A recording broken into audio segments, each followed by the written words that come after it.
Hi hello friends, ಎಲ್ರಿಗೂ Sapna vlogs and kitchen ಚಾನಲ್ಗೆ ಸ್ವಾಗತ. ಎಲ್ರಿಗೂ ಗುಡ್ ಮಾರ್ನಿಂಗ್, ಶುಭೋದಯ. ಎಲ್ಲರೂ ಹೆಂಗಿದ್ದೀರಾ, ಚೆನ್ನಾಗಿದ್ದೀರಾ ಅಂತ ಅಂದ್ಕೊಂಡು ಇವತ್ತಿನ ವ್ಲಾಗ್ನ ಸ್ಟಾರ್ಟ್ ಮಾಡ್ತಿದ್ದೀನಿ. ಬನ್ನಿ, ಇವತ್ತಿನ ವ್ಲಾಗಲ್ಲಿ ಏನೇನಾಗುತ್ತೆ ಅಂತ ಕಂಟಿನ್ಯೂ ಆಗಿ ನೋಡೋಣ. ಯಾರಾದರೂ ಹೊಸದಾಗಿ ನೋಡ್ತಿದ್ದೀರಾ ಅಂದರೆ ನಮ್ಮ ಚಾನಲ್ನ ಸಬ್ಸ್ಕ್ರೈಬ್ ಮಾಡ್ಕೊಂಡು ನೋಡಿ ಅಂತ ಹೇಳ್ತಾ, ನಮ್ಮ ವೀಡಿಯೋಗಳು ನಿಮ್ಗೆ ಇಷ್ಟ ಆಗ್ತಿದ್ರೆ ಒಂದು ಲೈಕ್ ಮಾಡಿ, ಶೇರ್ ಮಾಡಿ, ಕಮೆಂಟ್ ಮಾಡಿ. ಬನ್ನಿ, ಇವತ್ತಿನ ವೀಡಿಯೋದಲ್ಲಿ ಏನೇನಾಗುತ್ತೆ ಅಂತ ನೋಡೋಣ. ನಾನಿವಾಗ ತಿಂಡಿ ರೆಡಿ ಮಾಡ್ಕೊತಿದ್ದೀನಿ. ಬಟ್ಟೆ ಎಲ್ಲ ಇಲ್ಲೇ ಒಣಗಿಸ್ಕೊಂಡಿದ್ದೀನಿ. ಆಚೆ ಕಡೆ ಫುಲ್ಲು ಮಳೆ ಇರೋದ್ರಿಂದ ನೆನ್ನೆ ಒಣಗಿರೋ ಬಟ್ಟೆ ಕೂಡ ಒಣಗಿಲ್ಲ, ನೆನ್ನೆ ತೊಳೆದಿರೋ ಬಟ್ಟೆ ಕೂಡ ಒಣಗಿಲ್ಲ. ಅದಕ್ಕೆ ಬಟ್ಟೆನೆಲ್ಲ ನೈಟ್ ತೆಗೆದುಬಿಟ್ಟು ಒಳಗಡೆನೇ ಒಣಗಿಸ್ಕೊಂಡ್ಬಿಟ್ಟಿದ್ದೆ ನಾನು. ಇವಾಗ ತಿಂಡಿಗೆ ಅಂತ ಸ್ವಲ್ಪ ಮಸಾಲೆ ಜೀರಾ ರೈಸ್ ಮಾಡ್ತಿದ್ದೀನಿ, ಸ್ವಲ್ಪ ಬೇಳೆ ಸಾಂಬಾರು, ಬದನೆಕಾಯಿ ಪಲ್ಯ. ಇವಾಗ ಸ್ವಲ್ಪ ಮೆಣಸಿನ್ಕಾಯಿ ಚಟ್ನಿ ಮಾಡ್ಕೊಳ್ಳೋಣ ಅಂದ್ಕೊಂಡಿದ್ದೀನಿ. ಮೆಣಸಿನ್ಕಾಯಿ ಮತ್ತು ಟೊಮೆಟೊ ಚಟ್ನಿ ಮಾಡ್ಕೊಳ್ಳೋಣ ಅಂತ ಅಂದ್ಕೊಂಡಿದ್ದೀನಿ. ಹೇಗೆ ಮಾಡೋದು ಅಂತ ನೋಡೋಣ. ಇವಾಗ ಎಲ್ಲ ರೆಡಿ ಆಗಿರೋದು ಬಂದುಬಿಟ್ಟು ಬದನೆಕಾಯಿ ಪಲ್ಯ ಮತ್ತು ದಾಲ್ ರೆಡಿಯಾಗಿದೆ. ಜೀರಾ ರೈಸ್ ಜೊತೆ ತಿನ್ನೋದಕ್ಕೆ ದಾಲ್ ರೆಡಿಯಾಗಿದೆ. ಅರ್ಜೆಂಟಲ್ಲಿ ನನ್ನ ಮಕ್ಕಳಿಗೆ ಅಂಗನವಾಡಿಗೆ ಬೇರೆ ಕರ್ಕೊಂಡು ಹೋಗಬೇಕು. ಇವತ್ತು ನನ್ನ ಮಗನ ಸ್ಕೂಲು ರಜೆ ಇರೋದ್ರಿಂದ ಅವನಿಗೂ ಕೂಡ ಮನೇಲಿ ಒಬ್ಬನಿಗೆ ಬಿಟ್ಟು ಹೋಗೋಕ್ಕಾಗೋದಿಲ್ಲ. ಅದಕ್ಕೆ ಅವನಿಗೂ ಕೂಡ ನಮ್ಮ ಜೊತೆನೇ ಅಂಗನವಾಡಿ ಕರ್ಕೊಂಡು ಹೋಗ್ತೀನಿ ನಾನು. ನನ್ನ ಮಗಳು ಕೂರೋದಿಲ್ವಲ್ಲ, ಅದಕ್ಕೆ ಒಂದು ಗಂಟೆ ಅಲ್ಲಿ ಕೂತ್ಕೊಂಡು ಬರಬೇಕು. ಇವತ್ತು ಅವ್ರ ಅಣ್ಣ ಇರ್ತಾನೆ, ಕೂತ್ಕೋತಾಳ ಅಂತ ನೋಡ್ತೀನಿ. ಅಂದರೆ ನಿನ್ನೆ ಫುಲ್ಲು ಅಳ್ತಿದ್ಲು. ನಾನು ಟೀಚರ್ ಏನಂದಿದ್ರು ಅಂದರೆ, ನೀವು ಒಳಗಡೆ ಕೂತ್ಕೊಂಡ್ರೆ ರೂಢಿನೇ ಆಗೋದಿಲ್ಲ ಅವರು ಅಂದಿದ್ದಕ್ಕೆ ನಾನು ಸ್ವಲ್ಪ ಆಚೆ ಕಡೆ ಕೂತ್ಕೊತಿದ್ದೆ. ನಿನ್ನೆ ಫುಲ್ಲು ಅಳ್ತಿದ್ಲು ಅವಳು. ಇವತ್ತು ಅಣ್ಣ ತಂಗಿ ಇಬ್ಬರು ಇರ್ತಾರೆ. ನಾನು ಆಚೆ ಕಡೆ ಕೂತ್ಕೊಂಡ್ರೆ ಅಳ್ತಾಳ ಇಲ್ವಾ ಅಂತ ಗೊತ್ತಿಲ್ಲ, ಬಹುಶಃ ಅಳ್ದೇನೇ ಇರ್ಬೋದು. ಅಂದರೆ ಆದಿ ಮತ್ತು ಅವಳು ಇಬ್ಬರು ಕೂಡ ಆಟ ಆಡ್ಕೊತಿರ್ಬೋದು. ನೋಡೋಣ. ಅವ್ರಿಗೆ ಸ್ವಲ್ಪ ಕರ್ಕೊಂಡು ಹೋಗಬೇಕು. ಇವಾಗ ಎಲ್ಲ ರೆಡಿ ಮಾಡ್ಕೊಂಡ್ಬಿಟ್ಟು ಅವ್ರಿಗೆ ಕರ್ಕೊಂಡು ಹೋಗ್ತೀನಿ. ಬನ್ನಿ, ಟೊಮೆಟೊ ಚಟ್ನಿ ಹೇಗೆ ಮಾಡೋದು, ಮೆಣಸಿನ್ಕಾಯಿ ಹಾಕಿಬಿಟ್ಟು, ಮೆಣಸಿನ್ಕಾಯಿ, ಟೊಮೆಟೊ, ಬೆಳ್ಳುಳ್ಳಿ ಎಲ್ಲ ಹಾಕಿಬಿಟ್ಟು ಹೇಗೆ ಚಟ್ನಿ ಮಾಡ್ತೀನಿ ಅಂತ ನೋಡ್ಕೊಂಡು ಬನ್ನಿ. ನೋಡ್ಬೋದು, ಫಸ್ಟು ಚಟ್ನಿ ಮಾಡೋದಕ್ಕೆ ಗ್ಯಾಸ್ ಮೇಲೆ ಹಂಚನ್ನ ಇಟ್ಕೊಂಡು ಅದಕ್ಕೆ ಎಣ್ಣೆ ಹಾಕ್ಕೊಂಡ್ಬಿಡ್ತೀನಿ. ಅಂದರೆ ಮೆಣಸಿನ್ಕಾಯಿ ಎಲ್ಲ ಫ್ರೈ ಮಾಡ್ಕೋಬೇಕು ನಾವು. ನೋಡಿ, ಈ ರೀತಿ ಎಣ್ಣೆ ಹಾಕ್ಕೊಂಡು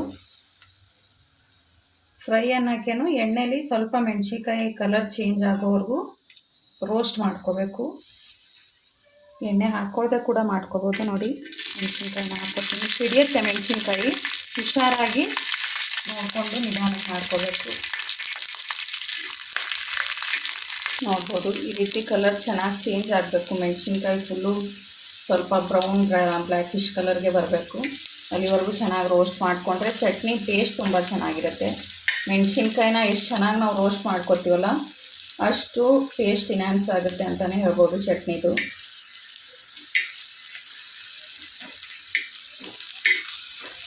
ನೋಡಿ, ಇಲ್ಲಿ ರೋಸ್ಟ್ ಆಗಿದೆಯಲ್ಲ, ಈ ರೀತಿ ರೋಸ್ಟ್ ಆಗಬೇಕು. ಬಟ್ ಈ ರೀತಿ ರೋಸ್ಟ್ ಮಾಡ್ಕೋಬೇಕಾದ್ರೆ ಎಣ್ಣೆ ಸಿಡಿಯುತ್ತೆ, ನೋಡಿಕೊಂಡು ನಿಧಾನಕ್ಕೆ ಮಾಡ್ಕೋಬೇಕು.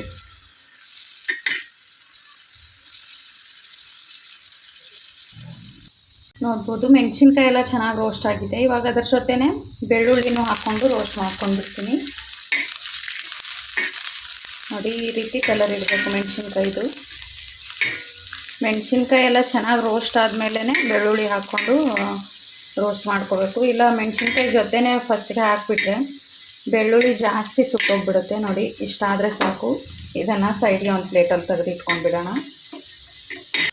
ನೋಡ್ಬೋದು ಫ್ರೆಂಡ್ಸ್, ಈ ರೀತಿ ರೋಸ್ಟ್ ಮಾಡಿಕೊಂಡು ಸೈಡ್ಗೆ ತೆಗೆದಿಟ್ಕೊಂಡ್ಬಿಡೋಣ ಇದನ್ನು.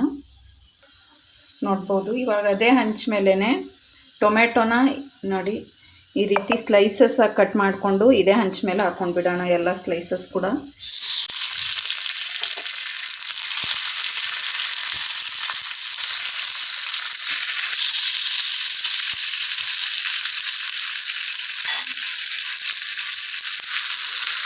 ಟೊಮೆಟೊ ಎರಡೂ ಕಡೆ ಕೂಡ ತಿರುಗಿಸ್ಕೊಂಡು ಚೆನ್ನಾಗಿ ಫ್ರೈ ಮಾಡ್ಕೊಳ್ಳೋಣ. ಒಂದು ಸೈಡ್ ಚೆನ್ನಾಗಿ ಫ್ರೈ ಆಗಲಿ, ಆಮೇಲೆ ತಿರುಗಿಸ್ಕೊಂಡು ಹಾಕೋತೀನಿ ನಾನು.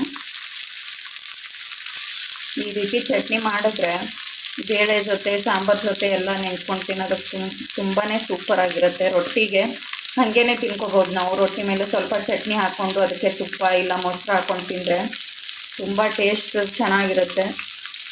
ಯಾವುದೇ ಸಾಂಬಾರು, ಯಾವುದೇ ಪಲ್ಯ ಕೂಡ ಬೇಕಾಗೋದಿಲ್ಲ ಈ ರೀತಿ ಚಟ್ನಿ ಮಾಡಿಕೊಂಡ್ರೆ.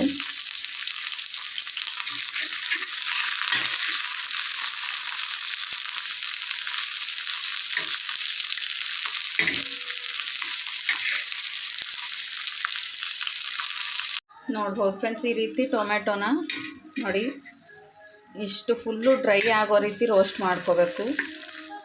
ಅಂದರೆ ಟೊಮೆಟೊದಲ್ಲಿರೋ ನೀರಿನ ಅಂಶ ಎಲ್ಲ ಹೊರಟೋಗ್ಬಿಡಬೇಕು. ಈ ರೀತಿ ರೋಸ್ಟ್ ಮಾಡ್ಕೊಂಡಾದ್ಮೇಲೆ ಇದೇ ಪ್ಲೇಟ್ಗೆ ಟೊಮೆಟೊನೂ ಕೂಡ ತೆಗೆದಿಟ್ಕೊಂಡ್ಬಿಡ್ತೀನಿ ನಾನು, ಅಂದರೆ ಸ್ವಲ್ಪ ತಣ್ಣಗಾಗೋದಕ್ಕೆ ಅಂತ. ಎಲ್ಲ ಮಿಕ್ಸ್ ಮಾಡೇ ಚಟ್ನಿ ಮಾಡ್ಕೊಳ್ತಿರೋದ್ರಿಂದ ಏನಾಗೋದಿಲ್ಲ. ನೋಡ್ಬೋದು ಫ್ರೆಂಡ್ಸ್, ಎಲ್ಲನೂ ಇಲ್ಲೇ ಇದೆ. ಮೆಣಸಿನ್ಕಾಯಿ, ಬೆಳ್ಳುಳ್ಳಿ, ಟೊಮೆಟೊ. ಇವಾಗ ಇದನ್ನು ಮೂರು ಕೂಡ ಹಂಚ ಮೇಲೆ ಸ್ವಲ್ಪ ಎಣ್ಣೆನ ಹಾಕ್ಕೊಂಡು ಚೆನ್ನಾಗಿ ರೋಸ್ಟ್ ಮಾಡ್ಕೊಂಡಿದ್ದೀನಿ. ಇವಾಗ ಇದನ್ನು ಸ್ವಲ್ಪ ತಣ್ಣಗಾಗೋದಕ್ಕೆ ಇಟ್ಕೊಂಡ್ಬಿಡೋಣ. ನೋಡ್ಬೋದು ಫ್ರೆಂಡ್ಸ್, ಅದೆಲ್ಲ ಚಟ್ನಿ ಮಾಡೋದಕ್ಕೆ ಮೆಣಸಿನ್ಕಾಯಿ ಎಲ್ಲ ತಣ್ಣಗಾಗೋ ಅಷ್ಟೊತ್ತು ಈ ರೀತಿ ಕುಟ್ಟಣಿಗೆ ಇರುತ್ತಲ್ವ, ಇದರಲ್ಲಿ ಸ್ವಲ್ಪ ಕಡಲೆ ಬೀಜನ ಹಾಕ್ಕೊಂಡು ಕುಟ್ಕೊಂಡ್ಬಿಡ್ತೀನಿ ನಾನು. ಅಂದರೆ ಸ್ವಲ್ಪ ತರಿಯಾಗಿ ಜಜ್ಕೊಂಡ್ಬಿಡ್ತೀನಿ.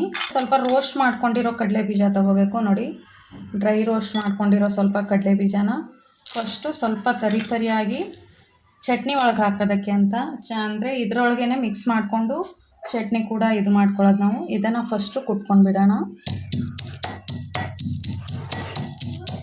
ಫುಲ್ಲು ಸಣ್ಣಗೆ ಕುಟ್ಕೋಬೇಕು. ನೋಡ್ಬೋದು ಫ್ರೆಂಡ್ಸ್, ಕಡಲೆ ಬೀಜನ ಈ ರೀತಿ ಸಣ್ಣದಾಗಿ ಕುಟ್ಟಿರಬೇಕು.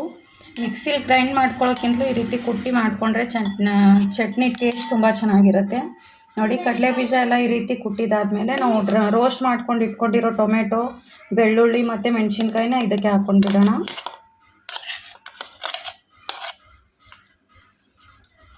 ನೋಡ್ಬೋದು, ಇದೆಲ್ಲನೂ ಹಾಕ್ಕೊಂಡಾದ್ಮೇಲೆ ಇದಕ್ಕೆ ಸ್ವಲ್ಪ ಕೊತ್ತಂಬರಿ ಸೊಪ್ಪನ್ನು ಹಾಕ್ಕೊಂಡು ರುಚಿಗೆ ತಕ್ಕಷ್ಟು ಉಪ್ಪು ಹಾಕ್ಕೊಂಡ್ಬಿಡೋಣ.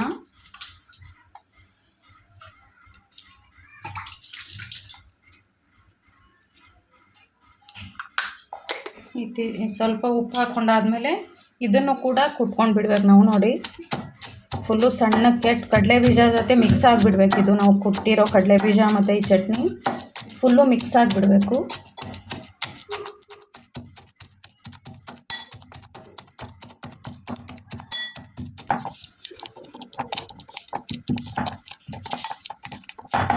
ನೋಡ್ಬೋದು ಫ್ರೆಂಡ್ಸ್, ಈ ರೀತಿ ಚಟ್ನಿ ರೆಡಿ ಆಗಿಬಿಡುತ್ತೆ. ನೀಟಾಗಿ ಫುಲ್ಲು ಸಣ್ಣ ಆಗೋ ರೀತಿ ಕುಟ್ಕೊಂಡು ಬಿಡಬೇಕು. ನೋಡಿ, ಇದಕ್ಕೆ ಮೊಸರು ಜೊತೆ ಇಲ್ಲ ತುಪ್ಪದ ಜೊತೆ ರೊಟ್ಟಿಗೆ ಹಂಚ್ಕೊಂಡು ತಿಂದರೆ, ಇದಕ್ಕೆ ರೊಟ್ಟಿಗೆ ಹಚ್ಕೊಂಡು ತಿನ್ನುವಾಗ ಸ್ವಲ್ಪ ತುಪ್ಪ ಇಲ್ಲ ಮೊಸರು ಹಾಕ್ಕೊಂಡು ತಿಂದರೆ ತುಂಬಾ ಚೆನ್ನಾಗಿರುತ್ತೆ ಟೇಸ್ಟು. ಈಗ ಇದನ್ನು ಸೈಡ್ಗೆ ಒಂದು ಪ್ಲೇಟ್ನ ಬೌಲಲ್ಲಿ ತೆಗೆದಿಟ್ಕೊಂಡು ಬಿಡೋಣ. ನೋಡ್ಬೋದು ಫ್ರೆಂಡ್ಸ್, ಬೌಲಲ್ಲಿ ತೆಗೆದಿಟ್ಕೊಂಡಿದ್ದೀನಿ. ಈ ರೀತಿ ಚಟ್ನಿನ ಒಮ್ಮೆ ನಿಮ್ಮನೇಲೂ ಕೂಡ ಟ್ರೈ ಮಾಡಿ, ತುಂಬಾ ಚೆನ್ನಾಗಿರುತ್ತೆ ಟೇಸ್ಟು. ರೊಟ್ಟಿಗೆ, ಚಪಾತಿಗೆ, ಬಿಸಿ ಅನ್ನಕ್ಕೂ ಕೂಡ ಚೆನ್ನಾಗಿರುತ್ತೆ ಈ ಚಟ್ನಿ. ಮತ್ತು ಸ್ವಲ್ಪ ತುಪ್ಪ ಹಾಕ್ಕೊಂಡು ತಿಂದರೆ ತುಂಬಾ ಚೆನ್ನಾಗಿ ಬಂದಿದೆ. ನೋಡ್ಬೋದು ಫ್ರೆಂಡ್ಸ್, ಎಲ್ಲ ಅಡುಗೆ ಕೂಡ ರೆಡಿಯಾಗಿದೆ. ಇವಾಗ ನೋಡಿ, ಜೀರಾ ರೈಸು, ದಾಲ್,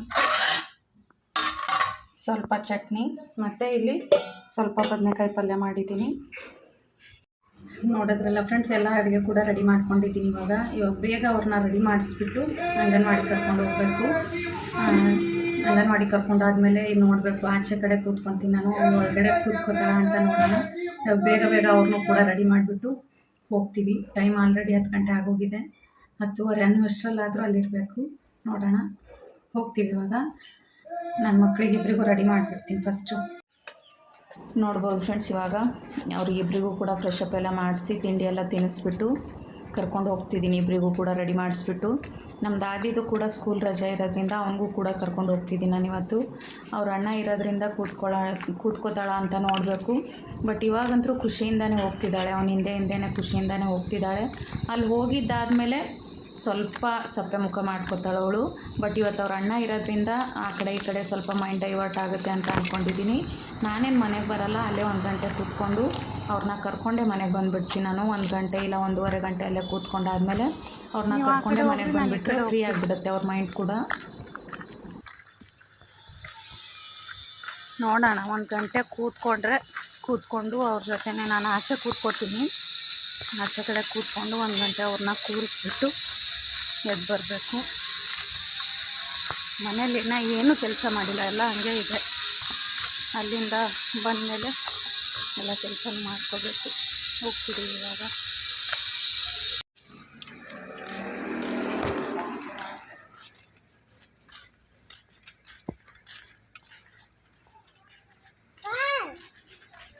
ನಡಿವಾಗ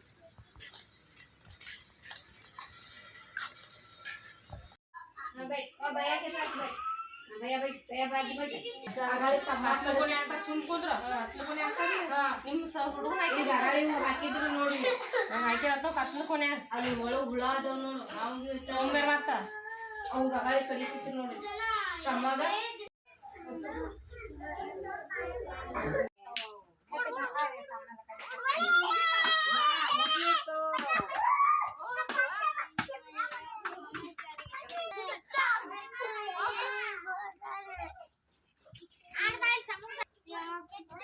ಏ ಕೈಯಿಂದ ಆಡು ಕೈ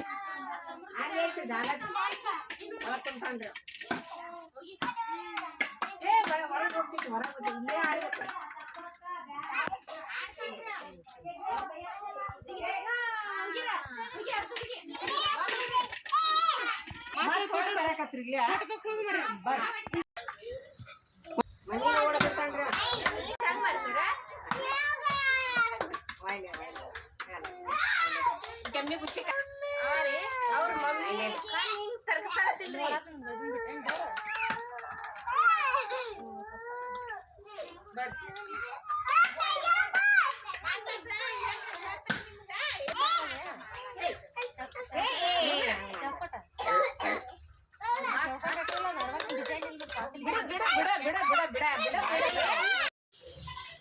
ಇವತ್ತು ನೋಡ್ರಿ ನಮ್ಮ ಮನೆ ಮುಂದೆ ಎಷ್ಟೊಂದು ಮೇಕೆಗಳು ಬಂದುಬಿಟ್ಟಿದೆ ಅಂತ.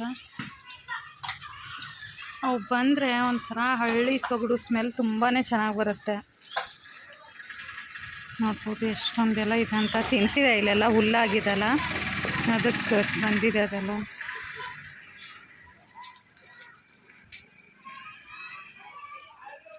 ಅವರು ಮೇಯಿಸ್ಕೊಂತ ಈ ಕಡೆನೇ ಹೋಗ್ತಿದ್ದಾರೆ ಅನಿಸುತ್ತೆ. ಅದಕ್ಕೆ ಎಲ್ಲ ಕೂಡ ಇಲ್ಲಿ ಹುಲ್ಲಿರೋದ್ರಿಂದ ಬಂದು ಹುಲ್ಲು ತಿಂತಿತ್ತು, ಹೋಯ್ತು ಎಲ್ಲನೂ. ನೋಡ್ಬೋದು ಫ್ರೆಂಡ್ಸ್, ಇದು ನೆಕ್ಸ್ಟ್ ಡೇ ಮಾರ್ನಿಂಗೇ ವೀಡಿಯೋನ ಸ್ಟಾರ್ಟ್ ಮಾಡಿದ್ದೀನಿ ನಾನು. ನಿನ್ನೆ ಅಂಗನವಾಡಿಯಿಂದ ಬಂದಮೇಲೆ ಫುಲ್ಲು ಮಳೆ ಇತ್ತು. ಮಳೆ ಜಾಸ್ತಿ ಇರೋದ್ರಿಂದ ಅಲ್ಲಿಂದ ಕರ್ಕೊಂಡು ಬರೋದೇ ಸ್ವಲ್ಪ ಜಿಟಿ ಮಳೆಯಲ್ಲಿ ಕರ್ಕೊಂಡು ಬಂದೆ ನಾನು. ವೀಡಿಯೋನ ಕಂಟಿನ್ಯೂ ಮಾಡೋದಾಗಲಿಲ್ಲ. ಇವತ್ತು ನೆಕ್ಸ್ಟ್ ಡೇ ಸ್ಯಾಟರ್ಡೆ ಆಗಿರೋದ್ರಿಂದ ಸ್ವಲ್ಪ ದೇವಸ್ಥಾನಕ್ಕೆ ಹೋಗಿ ಬರೋಣ ಅಂತ, ಆಂಜನೇಯ ಸ್ವಾಮಿ ದೇವಸ್ಥಾನಕ್ಕೆ ಹೋಗಿ ಬರೋಣ ಅಂತ ಹೋಗ್ತಿದ್ದೀವಿ. ನಮಸ್ಕಾರ ಮಾಡಿ ಬಂದರೆ ಒಂಥರ ನೆಮ್ಮದಿ ಅಂತ ಅನಿಸುತ್ತೆ. ಮತ್ತಿನ ಕಡ್ಡಿ ತಗೊಂಡು ಹೋಗಿ ಬರ್ತೀವಿ. ಅಲ್ಲಿ ಮಕ್ಕಳೆಲ್ಲ ಕೆಳಗೆ ಹೋಗ್ಬಿಟ್ಟು ನಿಂತಿದ್ದಾರೆ. ಅಲ್ಲಿ ಹೋಗಿ ನಮಸ್ಕಾರ ಮಾಡಿ ಬರ್ತೀವಿ ನಾವು. ಅಂದರೆ ಅವ್ರದ್ದು ರಜೆ ಇದೆ ಇಬ್ಬರದು. ಇವತ್ತು ಅವನದು ರಜೆ ಇದೆ, ಇವಳು ಹೋಗಲ್ಲ ಅಂತ ಆಡ್ತಿದ್ಲು ಅಂತ ಬಿಡಿಸ್ಬಿಟ್ಟೆ. ಅದಕ್ಕೆ ಎಲ್ಲರೂ ಮನೇಲಿ ಇದ್ದೀವಿ ಅಂತ ಹೋಗಿ ನಮಸ್ಕಾರ ಮಾಡಿ ಆಗುತ್ತೆ ಅಂತ ಹೋಗ್ತಿದ್ದೀವಿ.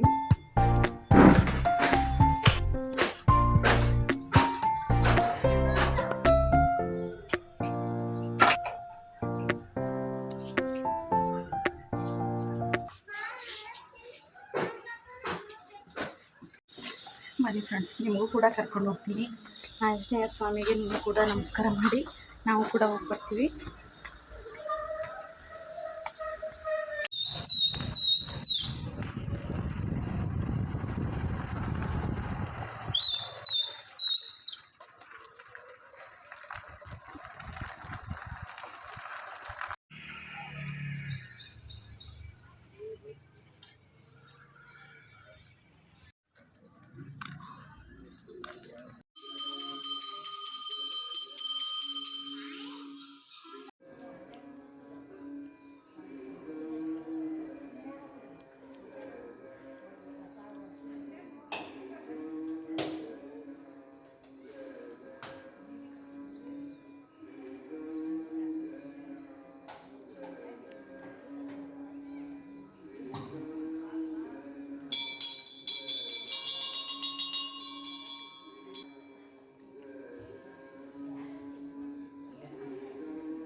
ನೋಡ್ಬೋದು ಫ್ರೆಂಡ್ಸ್, ಇಲ್ಲಿ ಹಿಂದೆಗಡೆನೇ ಇದೆ ದೇವಸ್ಥಾನ. ನಮಸ್ಕಾರ ಎಲ್ಲ ಮಾಡಿದಾಯಿತು. ಇವಾಗ ಮನೆ ಕಡೆ ಹೋಗ್ತೀವಿ. ಇದು ಪಾರ್ಕು, ಅದು ದೇವಸ್ಥಾನ. ಮನೆಗೆ ಹೋಗೋಣ ಇವಾಗ. ನೋಡ್ಬೋದು ಫ್ರೆಂಡ್ಸ್, ಇವಾಗಷ್ಟೇ ದೇವಸ್ಥಾನದಿಂದ ಬಂದ್ವಿ ನಾವು. ಇಲ್ಲಿ ನೋಡಿ ನಮ್ಮ ಮನೆ ಮುಂದೆ ಎಷ್ಟು ಚೆನ್ನಾಗಿ ದಾಸವಾಳ ಬಿಟ್ಟಿದೆ ಅಂತ. ಇಷ್ಟು ಚಿಕ್ಕದಾಗಿರೋ ಗಿಡದಲ್ಲಿ ಹೂವು ಎಲ್ಲ ಬಿಡುತ್ತೆ. ತುಂಬ ಚೆನ್ನಾಗಿದೆ ನೋಡ್ಬೋದು. ಇವಾಗಷ್ಟೇ ನೋಡಿದೆ ನಾನು ದೇವಸ್ಥಾನಕ್ಕೆ ಹೋಗಿ ಬಂದಾದಮೇಲೆ. ತುಂಬ ಚೆನ್ನಾಗಿದೆ. ಬಟ್ ಎಲೆ ಕಡಿಮೆ ಆಗಿಬಿಟ್ಟಿದೆ, ಅದಕ್ಕೆ ಉದ್ದ ಆಗಿಬಿಟ್ಟಿದೆ. ಇಲ್ಲಿ ಒಂದು ಹೂವು ಬಿಟ್ಟಿದೆ, ಮತ್ತು ಇಲ್ಲಿ ಮೇಲ್ಗಡೆ ತುದಿಲಿ ಒಂದು ಮೊಗ್ಗಾಗಿದೆ ನೋಡ್ಬೋದು. ಫ್ರೆಂಡ್ಸ್, ಇವಾಗ ಸಾಯಂಕಾಲ ಟೈಮು 5:30 ಆಗಿದೆ. ನನ್ನ ಮಕ್ಳಿಗೆ ಸ್ವಲ್ಪ ಆಟ ಆಡಿಸ್ಕೊಂಡು ಬರೋಣ ಅಂತ ಆಚೆ ಕಡೆ ಹೋಗ್ತಿದ್ದೀನಿ. ಇವತ್ತಿನ ವಿಡಿಯೋ ನಿಮ್ಗೆ ಇಷ್ಟ ಆಗಿದೆ ಅಂತ ಅಂದ್ಕೊತೀನಿ. ಇಷ್ಟ ಆಗಿದ್ದರೆ ಒಂದು ಲೈಕ್ ಮಾಡಿ, ಶೇರ್ ಮಾಡಿ, ಕಮೆಂಟ್ ಮಾಡಿ. ಹಾಗೂ ಯಾರಾದರೂ ಹೊಸದಾಗಿ ನೋಡ್ತಿದ್ದೀರಾ ಅಂದರೆ ಸಪ್ನಾ ವ್ಲಾಗ್ಸ್ ಆ್ಯಂಡ್ ಕಿಚನ್ ಚಾನಲ್ನ ಸಬ್ಸ್ಕ್ರೈಬ್ ಮಾಡ್ಕೊಂಡು ನೋಡಿ. ನಾನು ಮತ್ತೆ ಸಿಗ್ತೀನಿ ನೆಕ್ಸ್ಟ್ ವಿಡಿಯೋದಲ್ಲಿ.